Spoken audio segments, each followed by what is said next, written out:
Und damit schauen wir jetzt nach Charkiw zu Tatjana Ohm. Tatjana, das ist ja alles nicht so richtig einfach in den USA, dieser Besuch von Volodymyr Zelensky. Nun ist er auch noch zumindest durch Donald Trump auch zum Spielball im US-Wahlkampf geworden. Und die entscheidende Nachricht nach dem Treffen mit US-Präsident Joe Biden und Kamala Harris, die kam ja auch noch nicht. Also wie schaut man auf die USA-Reise?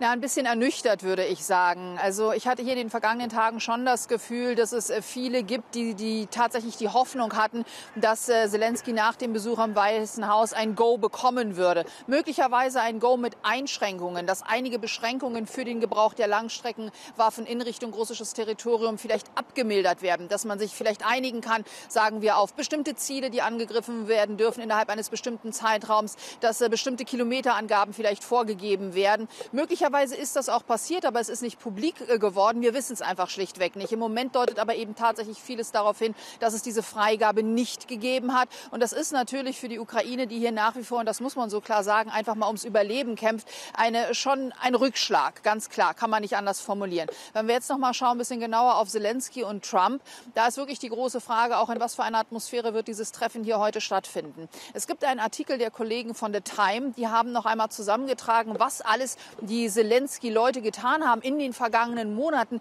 im Prinzip um an Trump ranzukommen, um ihn von der ukrainischen Causa sozusagen zu überzeugen, um ihm klarzumachen, worum geht es hier. Denn alleine schon, wenn wir hören, wie Trump formuliert, er spricht ja immer von einem Deal.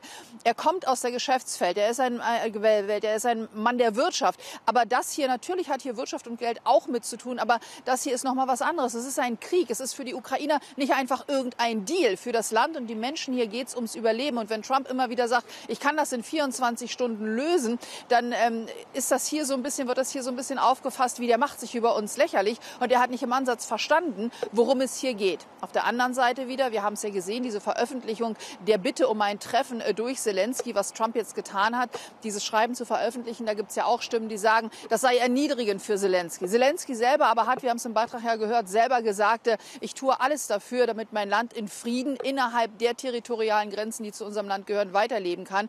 Und ich glaube, für ihn ist es keine Erniedrigung, auch wenn dieses Schreiben veröffentlicht wurde. Ja, und von Frieden ist man ja nun auch noch wirklich weit entfernt. Während also in den USA gesprochen wird, gibt es sicherlich auch weitere Angriffe seitens der Russen, vor allem im Osten des Landes. Ja, im Osten des Landes, aber auch schon ein bisschen weiter in Richtung Zentrum des Landes. Fangen wir vielleicht hier bei uns in Charkiw an. Wir hatten gestern Abend wieder Gleitbombenangriffe. Dadurch sind etliche Häuser, Wohngebäude, alles zivile Einrichtungen zerstört worden. Ein bisschen weiter nördlich von uns ist das gewesen. Zum Glück hat es diesmal keine Verletzten und auch zum Glück keine Todesopfer gegeben. Wir hören an diesem Morgen aber von einem massiven Angriff mit einer Iskander-Rakete auf Kryvyi Rih. Das ist die Geburtsstadt Zelenskys. Dort ist eine Polizeistation getroffen worden. Da ist im Moment die Rede von 4 Verletzten, 2 Schwerverletzte, 4 Polizeibeamte werden ganz offenbar noch vermisst. Die Rettungs- und Suchaktionen dauern im Moment auch noch an. Aus Odessa kommt die Meldung, ein nächtlicher Schlag der Russen dort hat 3 Menschenleben gefordert. Und wir sehen es ist jeden Tag so, dass es jeden Tag diese Angriffe gibt, dass einiges auch abgefangen werden kann. Schahid-Drohnen auch in der letzten Nacht, die wieder abgefangen werden konnten. Aber noch immer kommt viel zu viel durch. Also weiterhin regelmäßiger Beschuss, der da ansteht in der Ukraine. Tatjana, danke dir.